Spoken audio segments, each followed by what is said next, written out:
everyone. Thank you for joining our live stream this morning. My name is Hannah Bleem from the Williamson County Emergency Management Agency. We have several leaders here this morning and professionals from across the county to bring you a weather update this morning. And we hope you're home and enjoying the blistery weather. So I'm going to quickly introduce everybody that's going to be on the live stream. So we have Deanna Lambert from the city of Brentwood, Steve Grubb from the city of Franklin, Todd Hoppenstead from Brentwood Public Works, Larry Rose from Middle Tennessee Electric, and Chief Brian Goss from the Brentwood Fire Rescue. So we're going to have Chief speak right now on what the current conditions look like there in Brentwood and then across the whole county, because we heard he drove across several jurisdictions this morning, and maybe some tips for our residents. Sure. Coming from Arrington this morning through parts of the county, Nolensville, and then into Brentwood is pretty much as predicted. The roads that were plowed last night or yesterday glazed over this morning, and a lot of them, even the main roads like Nolensville Road and parts of Sunset Road, are just solid glare ice. So it is as predicted. Fortunately, on my 30-minute commute in, I encountered 5 cars in a snowplow. So the majority of our residents, it appears, are staying off the streets. Maryland Farms this morning is like a ghost town, even more so than it was in the height of COVID last year. So people are heeding the warnings and they're staying off the streets, which I think is a tremendous help, because if you have a slide off, not only are you yourself in danger, but now you're impeding the flow of emergency traffic as well. So just encourage people to enjoy this sunny but extremely cold Friday and have an extended weekend in your homes. Oh, you are muted, Deanna. So sorry. Sorry about that. And while we are talking about Brentwood, we do want to mention that the John P. Holt Brentwood Library is closed today, as well as all of the parks in the city of Brentwood. So like Chief Goss was saying, this is just a perfect day to sit home, work from home if you can, read a book that you already have at home, just stay off the roads as our crews continue to work and clear these roads. We're looking live right here at Franklin Road at Murray Lane going north into the city of Brentwood. And you can see that the public work crews there yesterday completely spent all day treating these roads. But as you can see, still covered with that layer of ice that still, formed overnight. Yeah. And I've been watching Dan for a couple of days on WSMV, and he's absolutely correct with the fact that we're not going to get much melting today. Even with the sun, some of those areas that were plowed may be impacted. We're not supposed to get above about 25 today. So even though it may look a little safer out today, it's really not. And we're probably not going to get any significant melting until later in the weekend. So please just stay in if you can, stay off the roads. And those of us who have to be out there, especially my emergency crews and those across the county, give them as much room as you possibly can. Exactly. And before we move on to public works, both in Brentwood and Franklin, Chief Goss, you gave some great advice yesterday while we were on yesterday, talking about what you can do, what people at home can do to make sure that first responders can get to them and not kind of impede the response time. So please explain what people can do to help you guys out. Yeah, a couple of things that we mentioned, other than, safe operating of heating devices to keep yourself safe in your home, is if you have house numbers on your mailboxes or even on your house itself, keep those clear so we can see you. It gets very difficult to locate addresses in the midst of a snow event like we've had, especially in some entire subdivisions have their house numbers marked on the curb, there's not much you can do with that, to be honest, and it's virtually impossible. That's why numbers on the homes are so incredibly important. And also something I didn't mention yesterday, but probably should have, was if you have a hydrant in front of your house, brush that off as well. We're not asking you to shovel a path to it and everything, but most hydrants are either a bright color, yellow or red, but when they're just a hump in the snow, it makes it difficult for us to locate them. So if you have a hydrant in front of your house, we just ask that you take a few minutes and brush that off as well so we can locate it if necessary. Indeed. And great advice there, Chief. We appreciate all of those tips for sure.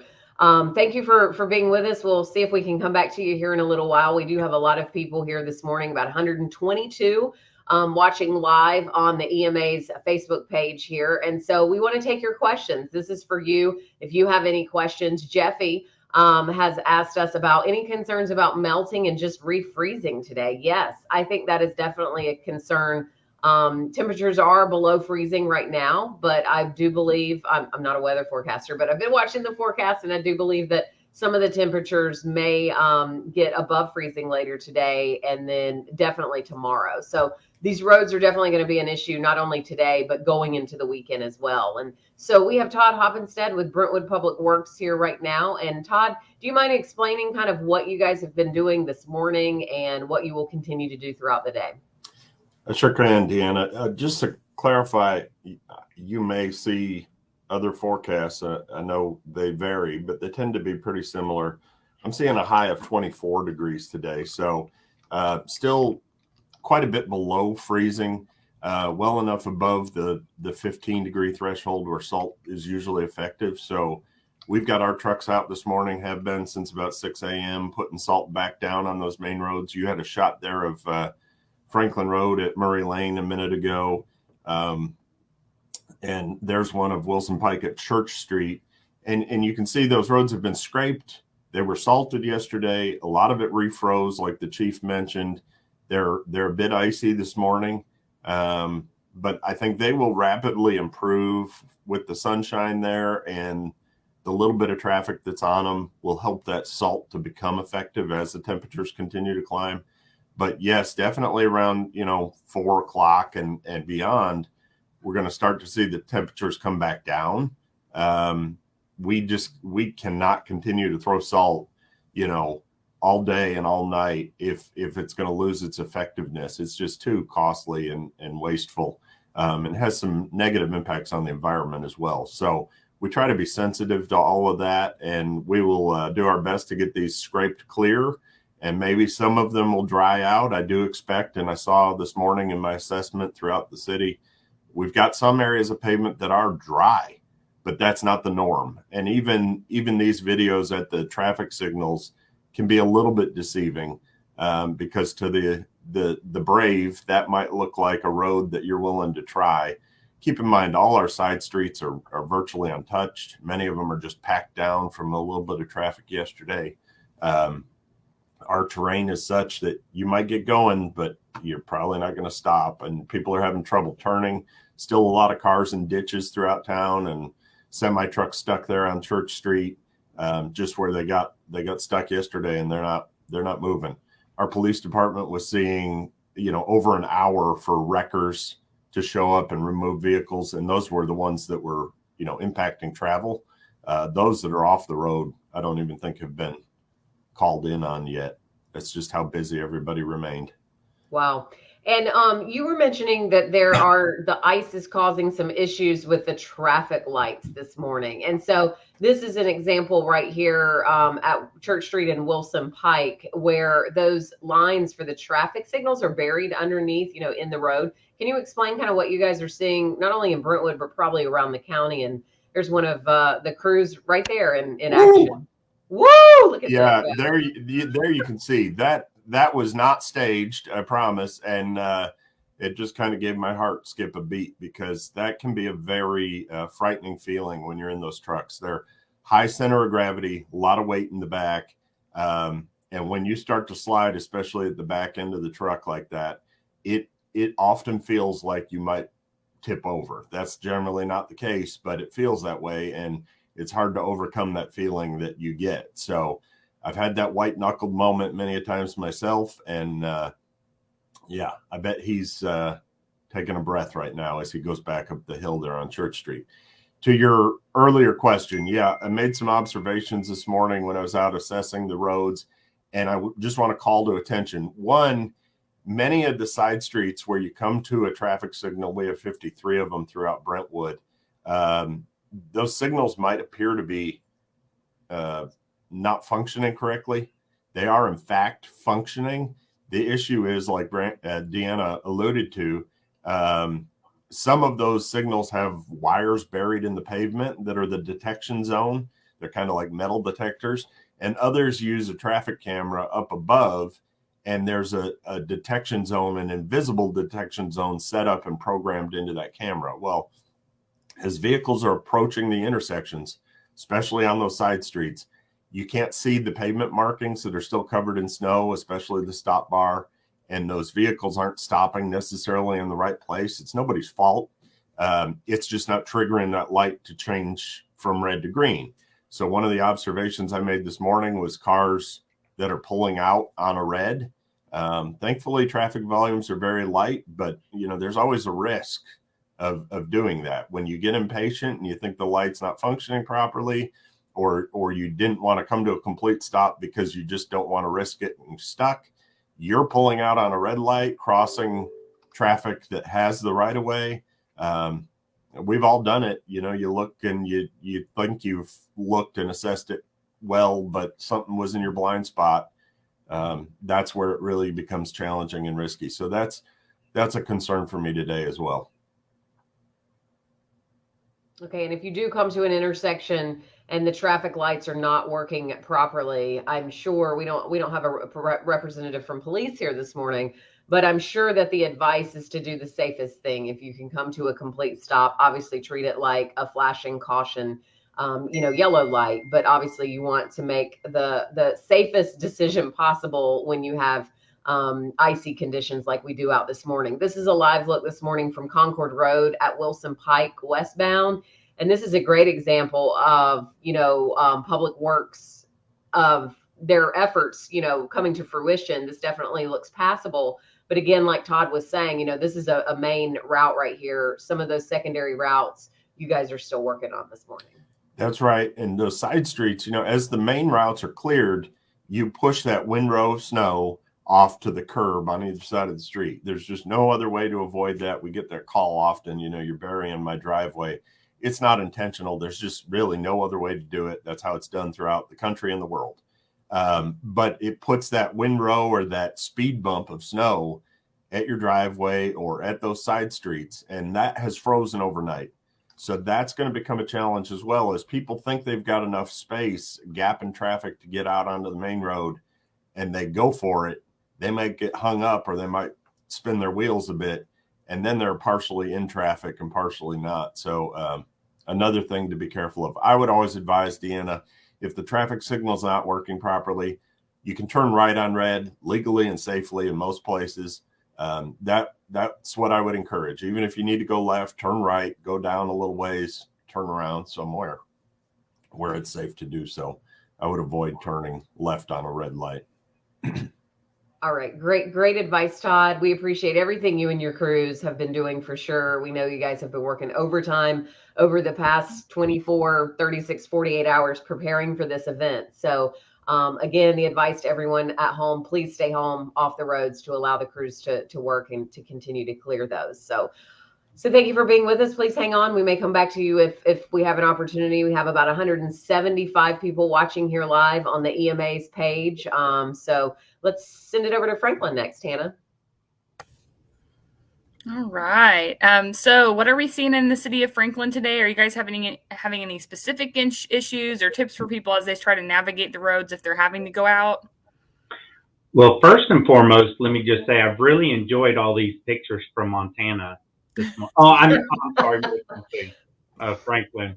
Yeah, we appreciate the opportunity to jump in and participate in this Facebook Live this morning. So we enjoyed really good success going into the 7 o'clock hour yesterday with getting some asphalt showing really good throughout our major arterials. I will say about that 7 o'clock hour, we actually had another squall move in and covered up our streets pretty quickly. So we had teams reporting throughout the night trying to clean up some of those major arterials. And as you can see in this particular picture, we've got a lot of asphalt showing. But again, that doesn't mean that it's safe to operate on those roadways. Clearly, as the colleagues before me have indicated, even with the heavy snow melt, the slushy areas, you've got to be very, very careful when you're moving through those intersections, because one slight move, as we saw with the Brentwood truck earlier, and you're going to do a 360 in the intersection. So we'd encourage folks to just continue to use extreme caution as they move throughout both Brentwood, the city of Franklin, and Williamson County. Awesome. Thank you so much for that update. I know a lot of our public works crews are all kind of encountering the same thing. I know we all live in different jurisdictions. So the types of, things that we might encounter may be a little different. Maybe the snow levels on the roads are a little different. But at the end of the day, public works crews across the county are working really hard. It looks like we have a question from a viewer. Is Holly Tree Gap passable? Do either of you have that info? Yes, it's been cleared. It was cleared last night. I drove it late last night. It was treacherous, but it's passable. It's been treated again this morning, but very treacherous. There's a car in the ditch, or at least there was late last night at the top of the hill there. A lot of people don't know that's partially county, partially city. We try to treat it all so that the county doesn't have to make a trip to that location, but it was blowing over the road there by the Menifee farm last night. So, when that happens, we've salted and the road starts to get wet. It actually acts as a magnet for that blowing snow, and it attracts more snow. Sometimes it's better when the pavement stays dry, because you'll see the snow just blow completely across the pavement. But whether it's vehicle traffic that makes it wet, or salt or whatever that makes it wet, then it acts as a magnet. So can't promise that it's the safest, but it is passable. Awesome. And looks like Christine is asking what's going on in Spring Hill. So we'll just kind of reiterate on this live that major roadways are likely going to be rather clear. Because they've been driven on multiple times. But when it comes to those back roads across the county, we wouldn't be able to tell you exactly what parts of it will be passable or not at this point. Time will tell. Obviously, with a little bit of sun and heat, that'll help the roads. So if you're anywhere else across the county, Fairview, Thompson Station, Spring Hill, just use extreme caution if you're going to choose to go out, and just assume that if you're not on a major roadway, it's likely going to be a little icy. So with that information, just make good decisions for yourself and your family. If you live near major roadways, you may be able to get out today. We wouldn't recommend it at this point, just because, again, give it another 24, 48 hours. We'll be seeing different conditions across the county. And if it can wait, whatever your task that you're trying to complete is, it can probably wait. Unless you're one of the individuals that just has to be on the roadway today. Indeed. Great advice. And I wanted to go back to Steve Grubb here. I was filtering through the City of Franklin traffic cameras, which are a great resource. So thank you so much for providing those. Y'all have dozens of cameras across the entire city of Franklin. But Ned Dannenberg, my friend Ned, and I caught the same thing. This particular camera says heater on. Steve, tell us what that means. Do you guys have heaters on the road there? No, so actually the heater are on the camera lenses and or the shield around it. So that way we have a very clear picture of the roadway system. So not all of our cameras obviously are equipped with those, but yeah, I understand the roadway looks like it could possibly have a heater on it, but no, absolutely not. Yeah, that's good to know. I know one of our Brentwood cameras yesterday was all iced over. So thank you for educating us on that. I completely understand now what you're talking about. So lots of great information here. Jeffy's mentioning that it's good to know that passable isn't always normal driving conditions. And our friend here, Nelson Andrews, who's one of our Brentwood City Commissioners, he has a lot of insight into vehicles and cars. And he says passable also depends on the capability of your vehicle and the tread depth of your tire. This is a great reminder at this point to make sure you have excellent tread on your tires. I know that you're supposed to check those often, but Steve, if you want to elaborate a little bit on how important that tread is on your vehicle as well. So I'll be more than happy to talk about that, but clearly whenever you get into slushy, wet conditions, the tread depth is essential to make sure you don't ultimately just move into a skid. So keep an eye on those tread depths for sure. Yes, thank you. And I did want to remind some folks, yesterday our county offices were closed. They are also closed again today. Before we move on to our Middle Tennessee Electric friends, our county offices are closed. That does include the health department. So there are no vaccinations or testing available today. Those that had appointments or getting a cancellation notice, they're going to be rescheduled. So we just wanted to remind everybody of that. That does include the libraries as well. I know Jeffy from the library system is here today. So with that being said, we're going to move on to Middle Tennessee Electric. Yesterday, we were able to talk to Amy, and today we have Larry Rose from Middle Tennessee Electric. So Larry, you told us a little earlier that there's not much going on, which is good news, right? Knock on wood. Thank goodness. Yeah, thank goodness. Yeah, you guys are hard at work all the time, regardless whether it's snow, rain, storms, anything. I mean, you guys encounter everything. So what do you guys have going on today? And do you have any tips for folks as they are kind of stuck in their houses? What should they be doing today? Yeah, I may have jinxed us this morning before I came on. I'm showing 7 accounts are out of the nearly 95,000 that we have in Williamson County.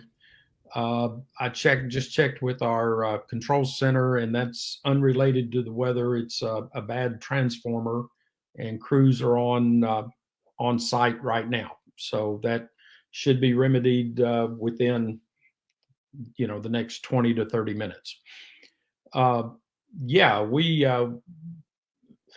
If you can be lucky with a snowfall, from our perspective, we were lucky in that it was a dry snow and not the typical wet, heavy snow that we get here.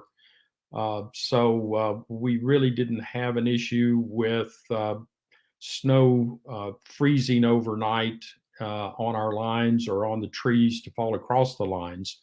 So again, it's from a electrical grid perspective, it was a lucky night for us. As far as some of the tips and things, I thought it might be interesting to talk about some of the myths that people sitting at home might be thinking, like, can I lower my bill by using space heaters as opposed to your HVAC system? The simple answer is not really. They're not very efficient. So a typical space heater, if you use that 12 hours a day, could add as much as $50 a month to your bill. So they're okay for a small amount of time, but you might not want to try to do that for a long period of time. Same thing you hear about folks maybe trying to turn their oven on to heat. And again, yes, it works great for heating that small area inside the oven, but it's incredibly inefficient for trying to heat a room. So we would recommend that you not do that. Maybe if you're cold, put a sweater on and try to keep the doors and windows closed and avoid drafts and so forth. Yeah, and not to mention the fire hazards. Some of those heating sources can be, if they're not used correctly. So maybe it's just best that you turn the heat up just a little bit if needed. Amy mentioned yesterday, just keep it at 68 degrees and dress really warm. That'll help you out. So great tips. Yeah. Thank you so much for joining us. And Brian, if you want to talk about some fire hazards in terms of, obviously having a space heater in your home, using your oven as a source of heat, what tips do you have before people start using external heating sources like that? Yeah, space heaters, as I mentioned yesterday, just they're meant to be directly plugged into the wall. Do not use extension cords for space heaters. They draw too many watts and you'll overheat the cord. 36 inches minimum from any combustible source: couches, chairs, ottomans, things like that, curtains for sure. Also, any kerosene or gas powered equipment, please follow the instructions very carefully. designed to operate in ventilated areas. And one of the things that we see on occasion is using the wrong fuel in the wrong type space heater. And that is extremely dangerous and could even be explosive. So just follow the instructions on those and be extremely careful.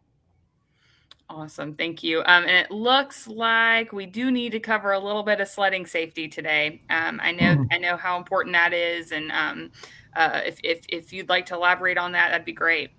Sure. I grew up in Michigan, and sledding blood was a badge of honor. You know, that's just the way it was. But there are ways to enjoy it, certainly. One of the things that we really want to discourage is the use of any type of motorized vehicle to pull a sled. While it looks like great fun, we've seen that tragic results as a result of that, even within the last year. So find a safe hill away from rivers, lakes, water sources, power poles, traffic for sure. Things like that. We want this to be a time, and it's a rare event in Tennessee. We want this to be a time of fun and memory building, and not certainly tragedy. So, and also be careful of with the snow icing like it is. For small children, it can be just like falling on concrete when that sled tips over. So be extremely careful with that, and just monitor your area, not just the hill itself, but pay attention to your surroundings as well. You know, and you're right, Chief Goss. Diane has reminded us here, while we also want to make sure our kids are being safe, you know, we need to remember those animals that are out there. Today is, you know, I saw 15 degrees here at my thermometer here at home. And so this is definitely a day you do not want to leave your animals outside. Yeah, if any kind, I mean, it just takes a very short time for hypothermia to set in. So the wild animals are conditioned to it. Our family pets certainly are not. So be hyper aware of that. All right. Very good. Well, we appreciate everyone and their time here today. I know that we have covered a lot of different topics here today with a lot of different people. And so we want to make sure that we thank everyone, and certainly hope everyone has a safe day as all the crews continue to work out there. Thank you. Thank you all. Stay safe. Thank you all. Thanks very much.